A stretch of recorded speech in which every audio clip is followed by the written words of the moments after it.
Well, the Jets did what everyone said they were gonna.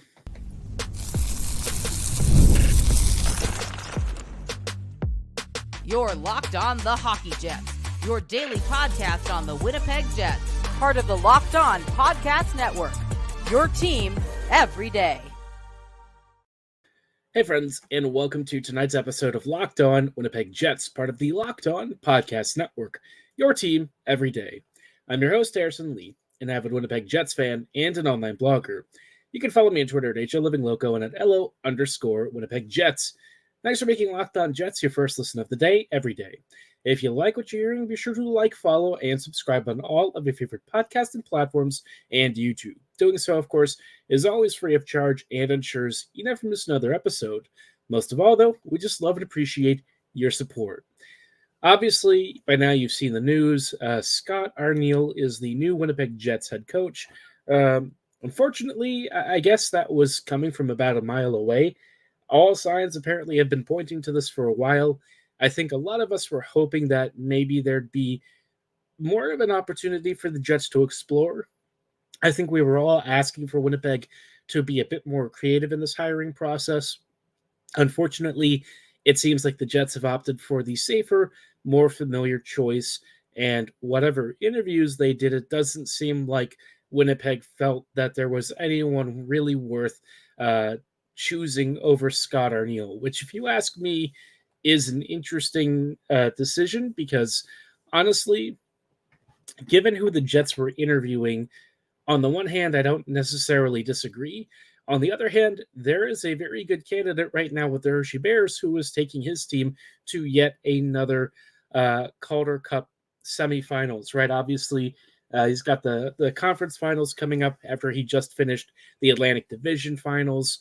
So if you ask me, it just feels like the Jets maybe jumped the gun just a little bit. I feel like this whole time we've all been sort of waiting for Winnipeg to, have Todd actually do a full, thorough interview, and Winnipeg didn't even let themselves get to this point. So, honestly, I think a lot of us are probably disappointed, but perhaps not surprised. If there's one thing that the Jets have done traditionally, it's been pretty loyal to the people within its organization, especially those with longer-term ties to the Jets and the city of Winnipeg, which I would say Arniel certainly fits that category. He has been in and out of this city for a long time, and it seems like dating back all the way to when he was hired, he was kind of promised this role.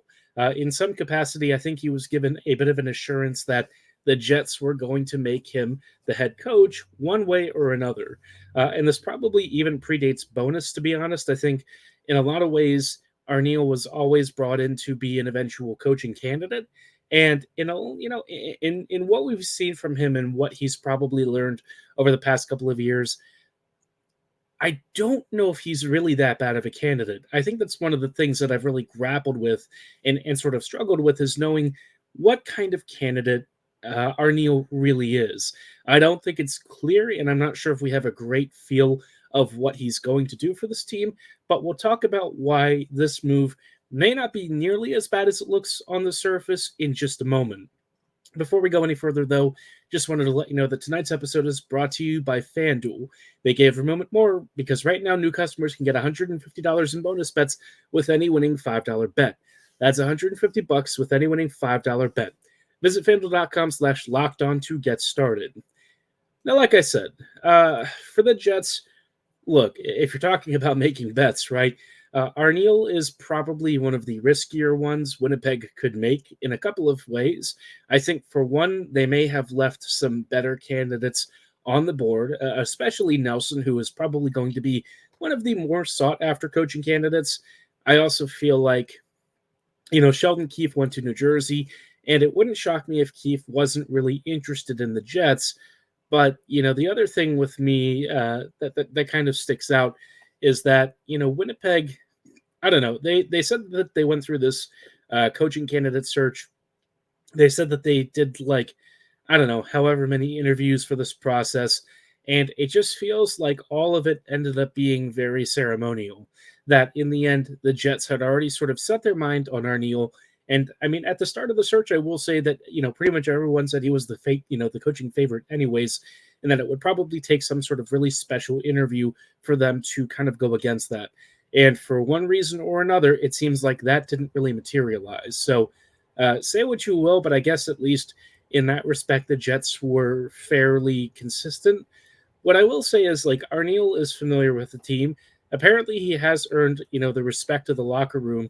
And look, regardless of what you feel about his coaching qualifications, the past few years with him as part of the coaching staff, like, the Jets have been a good team. At 5v5, Winnipeg has generally been decent. I think there have been some really strong defensive structures the team has implemented, and Arniel has had a hand in that. And then we've also seen Arniel be, pretty favorable to players like Ehlers and Perfetti. He was also in charge of the team when Winnipeg had its best first line ever in Ehlers, Scheifele, and Velarde. But there have also been moments where he'll use some of Bones' tactics and stuff, especially the top line being split apart. And he did sort of follow some of what Rick set up. And those moments weren't nearly as strong. So, I'd be curious to know what Arniel is like away from all of this, right? There are areas where Arniel definitely bucked the trend and was a little bit more willing to use the kids and youth than I think Rick was. And that could be interesting. But like I said, it's just hard to really get a sense of what Arniel is going to bring to this team. And at the end of the day, I think the biggest thing is that this team still has a lot of work to do. Regardless of who is going to coach the team, the Jets, quite honestly, just don't have the roster to support like a top-end contender yet. There's a lot of work to do. That's why I've made, the summer of Chevy point number 2 in this episode. So, look, I don't want to say that, at the end of the day, Arniel's hiring was a mistake, because I don't know that it is. I also can't say that it's going to be really successful either. But my general sense is that from what we've seen of him so far, I think he'll do an all right job. I don't think that there's anything that's going to, like, blow our minds here. I don't think it's like appointing like a Randy Carlisle or a Dean Evison or anything. I think he'll be decent.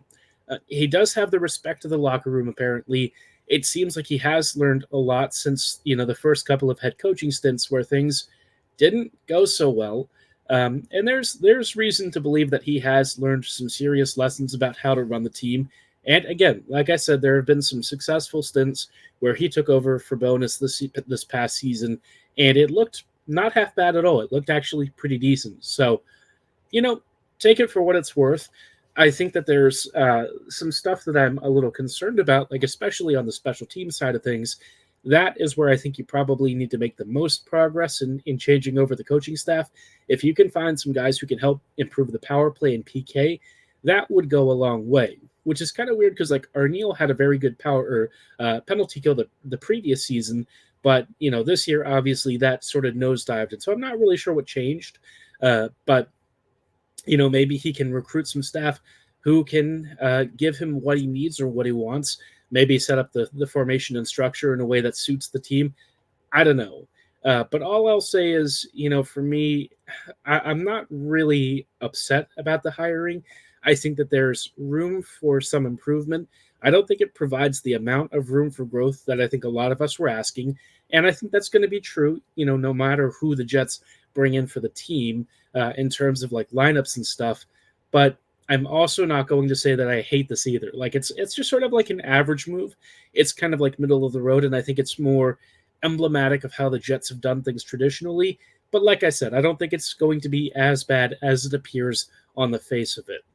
Instead, I think a lot of what happens going forward is really going to depend on Chevy, and we'll talk about what he really needs to get right here in just a few minutes. But before we go any further, I did want to call out our friends and partners at Indeed. There's no INT, but there is one in Indeed, and that's the hiring platform that you need to build your team. When you're hiring, you need Indeed because it's the hiring platform where you can attract, interview, and hire all in one place. Instead of spending hours on multiple job sites searching for the candidates with the right skills, Indeed's powerful hiring platform can help you do it all and offers really great tools like Instant Match, where over 80% of employers get quality candidates the moment they sponsor a job listing, and they find candidates who are not only matching exactly what they need for their specific job requirements, but also candidates who are invited to apply are 3 times more likely to do so than those who just look for jobs typically using the regular search engine, right? So this is a really great thing. These matching tools can help you connect to candidates, and those candidates then connect to you really quickly. And I've actually used Indeed myself. I can tell you that the candidate process is really easy. It allows you to set up your resume and your work experience. It gives you great in-depth step-by-step tools to make your candidate profile as good as possible. So for employers looking for quality matches, I really feel like this is a great way to get a great pool of candidates quickly. And, with over 3 million businesses already doing the same thing, you should become one of those employers as a member of Indeed.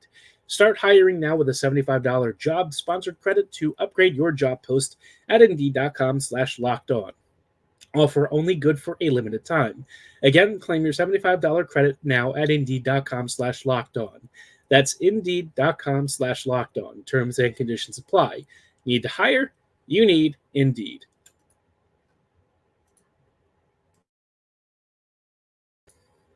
Hey, friends, and welcome back to this episode of Locked On Winnipeg Jets, part of the Locked On Podcast Network, your team every day. Everydayers, thank you so much for rejoining us as we're talking about some Jet stuff. Obviously, Winnipeg had a big news break today that Scott Arniel is now the head coach. A lot of mixed feelings for folks on that one. I'm sure you're probably going to either scorch the comments below or you've already taken to social media somewhere and you've lambasted the hiring, you're upset, you're pissed. I don't know. A lot of people have kind of had some very cynical reactions, and it's understandable. I don't know if I'm quite as upset as other people insofar as I sort of expected this. I'm not shocked. I really wished we had more of a search and more of a candidate vetting process, but I guess of the candidates the Jets were likely to look at, I think Arniel is probably one of the okay-ish options. Again, hard to say for sure, but I think given what we've seen with him with Winnipeg already, I get the sense that if we're looking at Evison or Berube or some of these other guys, I probably would have just stuck with Arniel. So, I mean, at the end of the day, I kind of shrug. I guess that's generally how I've been with the Jets over the last few years. Is I just sort of shrug. I know that we don't really have that much input on stuff. I know that, to some degree, I've had to let go of some expectation or desires for this team because I just know that they're not always going to take the optimal route. I know that they will do things that are comfortable for the organization, and I get it. This one, I do have some concerns about, but by the same token, Arniel is liked within the room. It seems like he has changed for the better, so I'm not about to crap on this move yet. Like I said earlier, anyways, the most important thing that really happens now isn't who the coach is. It's kind of what Chevy does with the roster. There's a lot of stuff for the Jets to deal with, and I think Winnipeg is keenly aware that the way the team is built currently is not ideal. They need speed, they need skill, and they need an overhaul on the back end, which some of it can be done internally, some of it's going to have to be external. And there's probably going to be some really hard decisions made about some of the guys that they really like whether it's Nate Schmidt or Neil Pionk, Brendan Dillon. There's unfortunately a bit of a reckoning coming for some players that I think either the players really like or fans really like. So it's going to be a tough offseason. I think we're going to see some guys that a lot of folks really enjoy likely on the way out, maybe some players who probably shouldn't be, but, thanks to deteriorating relationships, contract statuses, and age, I think, we're going to see the sunset on some fan favorites like Nikolai Ehlers, although calling Ehlers a fan favorite at this point might be a little much. Before we dive into why this has to be yet another summer of Chevy, just wanted to let you know, for all of you who are Fox Sports or ESPN listeners and watchers, if you find yourself having to turn down the volume because there's a ton of shouting, you should make the switch to Locked On Sports Today, a free 24/7 sports streaming channel programmed for you daily to bring you the biggest stories without all the screaming. Locked On Sports Today brings you can't-miss analysis, opinions, and news streaming 24/7 on YouTube or the free Amazon Fire TV channels app. all part of the Locked On Podcast Network, your team every day. Now, like I said, this is going to be Summer of Chevy yet again. We've said this for a few years now because, well, every year it seems to be true. The Summer of Chevy is one of those things that, is a little bit tongue-in-cheek if we're being honest. But by the same token, it just seems to be a recurring theme that, Chevy is kind of on the hot seat, not necessarily in terms of being fired, but in terms of getting it right to help set this team's future up.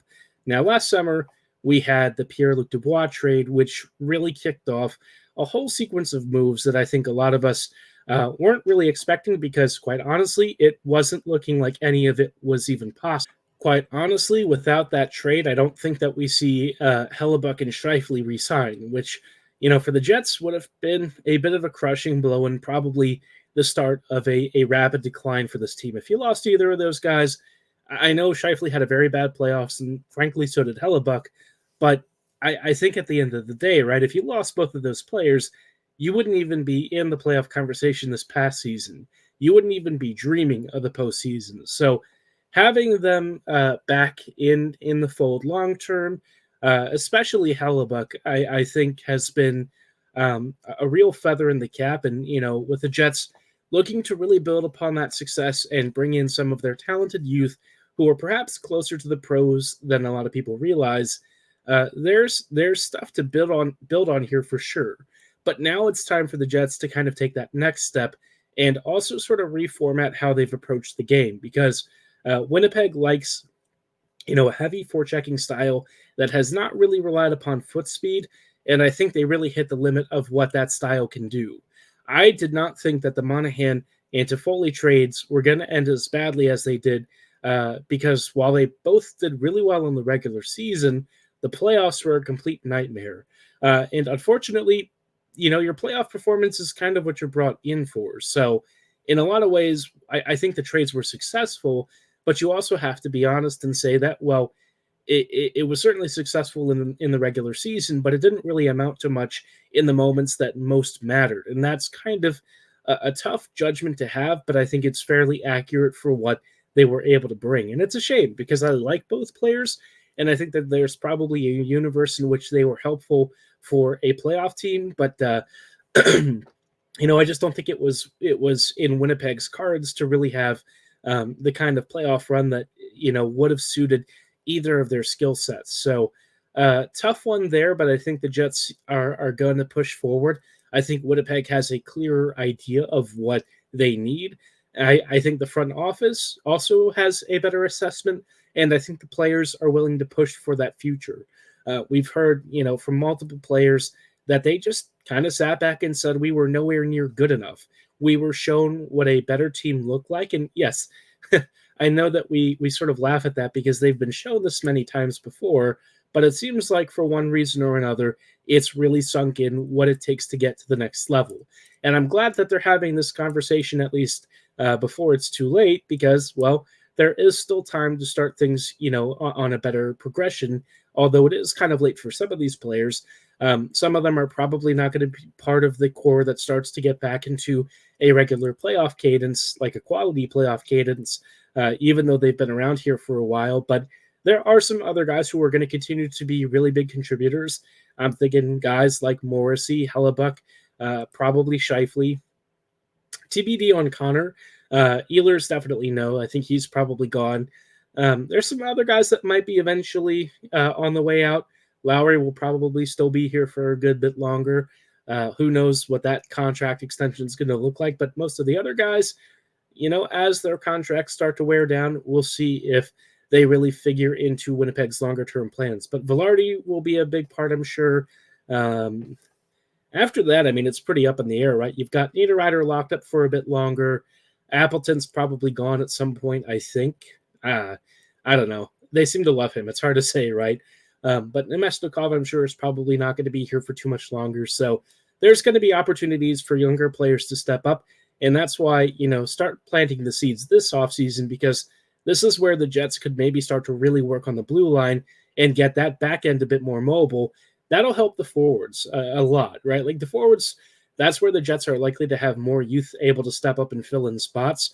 The defense, they really don't have that many prospects and options ready to start eating NHL minutes. Heinel is the guy who's probably going to be the closest, and obviously the only reason he wasn't really playing this year was because he broke his ankle. So I'm expecting him to have an NHL spot next season, but after that, there's really not many other defensive prospects who are likely to be ready to make the jump. Salamonson may be ready in like a third pairing role, but I can't imagine asking him to immediately take on top 4 minutes. He's done that at the SHL level. I think it's a little bit different to try and come to North America and do the same thing. So we'll see what he looks like in camp, but I would expect that he's probably another year away or so. But hey, maybe something changes and there's a bit of a surprise waiting for us at training camp next year. But in the meantime, obviously the Jets have some bigger questions, and I think one of them is if Winnipeg is still trapped in the cycles and habits that have gotten them into trouble before. We'll talk about that and whether or not the Arniel hiring is one of those cycles in just a little bit. Before we go any further, though, just wanted to shout out our friends and partners at FanDuel. It's winner-take-all time in the NBA and NHL, and FanDuel's giving you a shot to bring home a win of your own.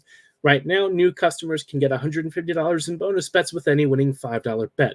That's $150 to bet on spreads, money lines, player props, and more.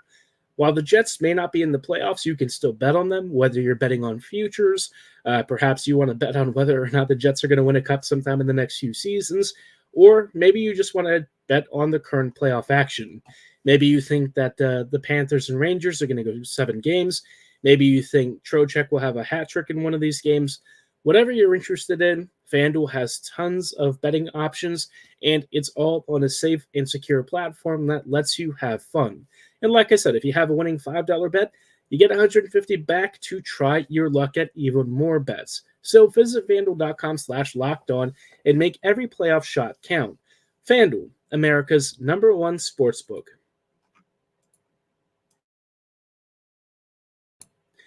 Hey friends, and welcome back to these closing thoughts on tonight's episode of Locked On Winnipeg Jets, part of the Locked On Podcast Network, your team every day. Every day, thank you so much for rejoining us on tonight's episode as we're just talking about, all of this stuff, whether it's the Arniel hiring or how Winnipeg has handled the roster recently, or just some of the general thoughts about this team. We've talked about the Jets in the past being stuck in, I would say, repeatable cycles of behavior, not necessarily good ones, I guess, patterns, that I think a lot of fans would probably wish the team would break. I think one of the biggest ones that Winnipeg has traditionally struggled with is overly, not overly, being too loyal. I think that's how I want to phrase it. Being too loyal has kind of cost the Jets real opportunities at improvement over the years, and I think a lot of people wonder if that's happening again with Scott Arniel and, some of the stuff that's happened with Winnipeg over the past couple of seasons, right? They get too attached to players like Wheeler. They feel like they have to reward some of the same veterans and stuff, and they get themselves into trouble. And I think it's a legitimate question. But this time, I feel like the Arniel hiring doesn't quite have the same sting that it might have in years past, in part because I feel like, for one thing, I don't view Arniel as like a terrible coaching candidate in the way that, when Lowry took over, I was worried, right? Like Dave Lowry, I didn't really have much confidence in at all. And what happened with him really didn't surprise me. I thought Lowry really wasn't suited for the job. I think his lack of coaching experience kind of showed. He was an okay assistant, but I think in terms of a top-level NHL coach, absolutely not. And I think we kind of saw that very quickly. With Arniel, I get a different vibe. Scott seems like he has really tried to learn and change since, some of his early unsuccessful stints with the Blue Jackets, and I feel like that's reflected a bit more in how he's run the Jets bench. I think that there's more reason to be optimistic about his tenure this time than there may have been previously, and I'm not going to sit here and say that I expect the Jets under Arniel to really soar. I don't know that I do, but I also don't know that I really expect them to do poorly either. They might be a little bit more mediocre. They might not be as good as they were under Bonus. Maybe they're actually better offensively. I don't know. There's still a lot that I would say is unknown. But I guess there is a question of, is Winnipeg's lack of wanting to explore and wanting to stay within its comfort zone costing the team? And I think that there is a legitimate chance that, missing on a Todd Nelson may have been a problem.